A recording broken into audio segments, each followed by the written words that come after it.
Hello everyone, this is Manjulata Sinha. हम लोगों ने अपनी लाइफ में कॉटन बहुत ज़्यादा यूज़ किया होगा। बहुत बार हम लोगों ने सुना होगा कॉटन कॉटन कॉटन, चाहे वो रॉ फॉर्म में हो, चाहे वो धागे के फॉर्म में हो या कपड़े के फॉर्म में हो, हम लोग यूज़ करते हैं। लेकिन क्या हम उस कॉटन के बारे में जानते हैं? तो आज मैं इस वीडियो में आपको कॉटन की स्टोरी बताने वाली हूँ, टिल एग्रीकल्चर टू मार्केट। आप लोगों के पास कॉटन के कपड़े पहुँच जाते हैं, आप लोग पहन लेते हैं, लेकिन आप लोगों को उसके बारे में डिटेल में नहीं पता होता है। तो आज मैं इस वीडियो में आपको वही दिखाने वाली हूँ कि एक्चुअली कॉटन बनता कैसे है, फॉर्म कैसे होता है, फैक्ट्री में कैसे पहुँचता है, धागा कैसे बनता है, उसके बाद वो फैब्रिक कैसे बनता है और उसके बाद वो स्टिच होके आप लोगों के घरों में किस तरीके से पहुँचता है। तो लेट्स सी, मेरी इस वीडियो में मैंने आप लोगों को क्या क्या चीज़ें दिखाई हैं। इस वीडियो के एंड में मैं आप लोगों को कपड़ों से रिलेटेड कुछ टिप्स भी दूंगी, जो कि मैं आगे आने वाली मेरी सारी वीडियोस के एंड में एक टिप जरूर दिया करूंगी। सो प्लीज इस वीडियो को पूरा देखिए, स्किप मत करिए, और मेरी ये टिप या मेरी ये वीडियो कैसी लगी कमेंट में जरूर बताइए। कॉटन के बारे में जानने के लिए हमें स्टार्टिंग करनी होगी कॉटन के एग्रीकल्चर से, means cultivation of cotton. Cotton Hindi में कपास। कॉटन जो है हमारे देश भारत में, इंडिया में वन ऑफ द लार्जेस्ट इसका एग्रीकल्चर किया जाता है, जो कि कपास है। पूरे वर्ल्ड में सबसे ज़्यादा कॉटन अगर कहीं उगाया जाता है तो वो हमारा देश भारत है। और सबसे पहले कॉटन उगाने के लिए उसकी लैंड प्रिपरेशन होना बहुत ज़रूरी है। जैसा कि आप देख रहे हैं, मिट्टी कोड़ी जाती है, उसमें कंपोस्ट खाद वगैरह डाले जाते हैं, स्प्रेड किए जाते हैं, पूरे सॉइल में मिक्स किया जाता है और प्रिपेयर किया जाता है लैंड को। और इसी तरीके से उसके बीज भी हैं। ये बीज हैं जो कि 8 से 12 घंटे तक सोक किया जाता है और उसमें मॉइस्चर लाया जाता है, ताकि जब उसे बोया जाए तो वो जल्दी ही प्लांट उगने में उसकी हेल्प हो सके। अगर वो उसमें पहले से मॉइस्चर रहेगा तो वो प्लांट इजीली बन जाएगा। और इस तरीके से एक एक बीज करके पूरी मिट्टी में डाला जाता है, और उसकी जो ऊंचाई होती है वो 3 से 5 सेंटीमीटर होती है। मतलब 3 से 5 सेंटीमीटर अंदर उसे बोया जाता है, और कुछ लगभग 15 से 20 दिनों में वो पौधा बन के तैयार हो जाता है। लैंड प्रेपरेशन करते टाइम जो लैंड का लेवल होना चाहिए, जो पीएच लेवल होता है, वो 6 to 8 पीएच लेवल होना चाहिए, तो कॉटन कल्टीवेशन अच्छे तरीके से होता है। और धीरे धीरे उसमें से जब पौधा उगता है, उस पौधे को एक दूसरे सॉइल में, मतलब दूसरी जगह पे ट्रांसफर कर दिया जाता है, ताकि उसकी खेती ज्यादा अच्छे से हो सके। और उसमें फिर पेस्टिसाइड्स और कुछ फर्टिलाइजर्स वगैरह डाले जाते हैं, ताकि जो प्लांट है उसमें कीड़े मकोड़े ना लगें और वो साफ सुथरा कॉटन उसमें से वो निकाल सकें, वो खराब ना हो जाए, उस चीज का बहुत ध्यान रखा जाता है।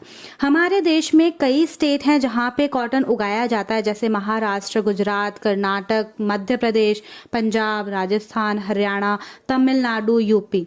इस तरीके से काफी सारे जगह हैं जहां पे उगाए जाते हैं। देखिए कैसे फूल बन जाता है, और उस फूल में से धीरे धीरे एक फल बनता है, और फल में से अंदर से कॉटन निकलता है। इस प्रोसेस को होने में, प्रिपेयर होने में ऑलमोस्ट 3 से 4 महीने, 5 महीने का समय लगता है।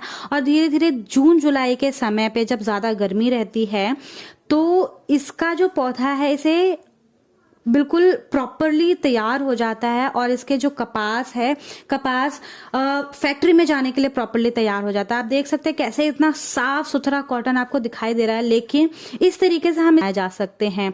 जैसा कि हम जानते हैं कॉटन रॉ है, अभी बिल्कुल रॉ है, और आपके पास पहुंचने तक, मतलब कपड़ा बन के आपके पास जब घरों में पहुंचता है, तो उससे पहले इसमें बहुत सारे प्रोसीजर्स होते हैं जो फॉलो किए जाते हैं, जो कि मैं इस पूरी वीडियो में आपको दिखाऊंगी, जो हमें नॉर्मल लोगों को नहीं मालूम होता है।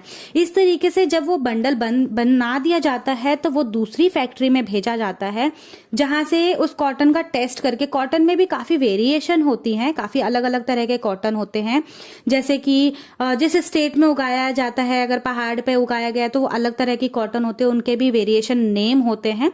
कॉटन को टेस्ट करके फिर उसे धागा बनाने वाली मशीन में डाल दिया जाता है, जिससे इस तरीके से रोल कर करके पहले मोटा धागा बनता है, फिर उसकी भी रीलिंग होती है, फिर उसमें से बारीक बारीक छांट के बिल्कुल साफ क्लियर करके जिसमें बिल्कुल फिनिश्ड यार्न वो निकाल सके, और इस तरीके से रीलिंग की जाती है। रील में वो धागा जब पहुंच गया तो इसके बाद का जो प्रोसीजर है वो कपड़े का होगा। जब रील बन जाती है, धागे से रील बना के फिर कपड़े के लिए पहुंचता है। वीविंग जो है एक बहुत इंटरेस्टिंग प्रोसीजर है। हम अपने कपड़े पहनते हैं लेकिन हमें नहीं पता होता कि वो कपड़े बनते कैसे हैं। तो मैंने आपको हैंडलूम दिखाया है यहाँ पे। मैंने जानबूझ के बड़ी मशीनरी पे आपको कपड़े बनते हुए नहीं दिखाए हैं ताकि आपको समझ आ सके एक्चुअली में जो कपड़े बनने का प्रोसेस है वो कैसे होता है। जो वोवन फैब्रिक होता है वो इंटरलेसिंग से होता है, मतलब एक ऊपर एक नीचे, एक ऊपर एक नीचे, इस तरीके से करके कपड़ा तैयार किया जाता है जो वोवन फैब्रिक होता है। ये देखिए हैंडलूम है। आज भी इंडिया में बहुत सारे जगहों पे हैंडलूम का इस्तेमाल किया जाता है कपड़े बनाने के लिए, जबकि बहुत सारी अलग अलग मशीनें आ गई हैं। इसमें शटल है, कोम्ब है, आई से धागा निकाला जाता है जिसे वॉर्प के धागे कहते हैं। और पहले वॉर्प के धागे तैयार करके शटल के थ्रू, जो ये लड़की आपको हैंड से शटल आर पार कर रही है बार बार, वो बार बार उस धागे को आर पार कर रही है ताकि वो इंटरलेस हो सके। एक अप एक डाउन करके वो इंटरलेस होता चला जाएगा और कपड़े की जो प्रोसेस है वो तैयार हो जाएगी, कपड़ा हमारा तैयार हो जाएगा। इसीलिए मैंने आपको हैंडलूम दिखाया ताकि आपको प्रोसेस जो है वो बिल्कुल क्लियर हो। मशीनों में भी कपड़े बनाए जाते हैं, अलग अलग तरह की वीविंग होती है। ये प्लेन वीव है, एक ऊपर एक नीचे वाला प्लेन वीव होता है, ट्विल वीव होते हैं, बहुत सारी अलग अलग। आपके पास चेक पहुंचता है, चेक स्ट्राइप होते हैं, बहुत अलग अलग तरह के फैब्रिक आते हैं। जब इस तरीके से फैब्रिक बन जाता है तो ये कच्चा फैब्रिक होता है जिसे ग्रे फैब्रिक कहा जाता है। और उस ग्रे फैब्रिक के ऊपर भी काफी सारे प्रोसीजर होते हैं, जैसे सिंजिंग, डी साइजिंग में से पहले साइजिंग होती है। साइजिंग में क्या होता है, माड़ी लगाई जाती है ताकि वो कपड़ा फटे नहीं, धागा टूटे नहीं। उसके बाद डी साइजिंग की जाती है और इस तरीके से काफ़ी प्रोसेस फॉलो करके फिर डाइंग, प्रिंटिंग, काफ़ी सारी चीज़ें। उसके ऊपर एम्ब्रॉयडरी भी की जा सकती है, प्रिंटिंग भी की जा सकती है। प्रिंटिंग भी काफ़ी अलग अलग तरह के होते हैं। और उसके बाद वो कपड़ा स्टिच होके, कपड़ा पूरा तैयार होके, फोल्ड और पैक होके मार्केट में पहुंचते हैं जहां से हम लोग परचेज करने जाते हैं। तो ये बहुत ही लॉन्ग और इंटरेस्टिंग प्रोसीजर है।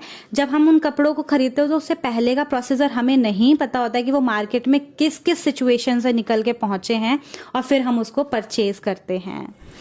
आई होप आप लोगों को मेरी ये वीडियो अच्छी लगी होगी। एक्चुअली इतने छोटे से कम समय में मैं कॉटन के बारे में बहुत अच्छी तरीके से डिटेल्ड में नहीं बता सकती थी, बट मैंने ट्राई किया है कि मैं कम टाइम में जितना ज़्यादा से ज़्यादा बता पाऊँ।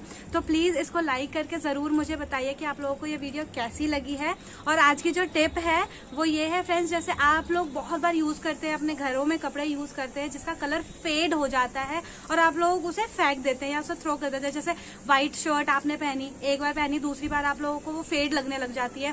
आप लोगों को नहीं पता होता कि व्हाइट शर्ट को तो डाई भी नहीं करवाया जा सकता, तो उसको कैसे हम नया चमकता हुआ दोबारा से कैसे पहने।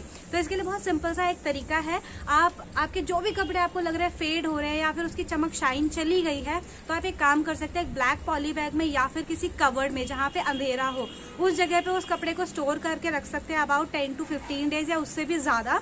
जैसा आपको मन करे या जब आपको यूज करने की जरूरत हो तो आप उसको दोबारा निकालिए। डेफिनेटली जब आप उसको 15 दिन बाद या 20 दिन बाद निकालेंगे तो उसकी शाइन दोबारा से आ जाएगी। ऐसा इसलिए होता है क्योंकि देखिए, हम बोलते हैं बहुत बार कि छत पे कपड़े सुखा दिए हैं, धूप लग रही है, सनलाइट से कपड़े फेड हो जाएंगे तो उसे फटाफट ले आते हैं। तो एक्चुअली मेन रीजन यही होता है, कपड़ों में बहुत ज्यादा लाइट पड़ने की वजह से उसका जो कलर होता है वो धीरे धीरे फेड होता चला जाता है और हम लोगों को उसका रीजन नहीं पता होता है।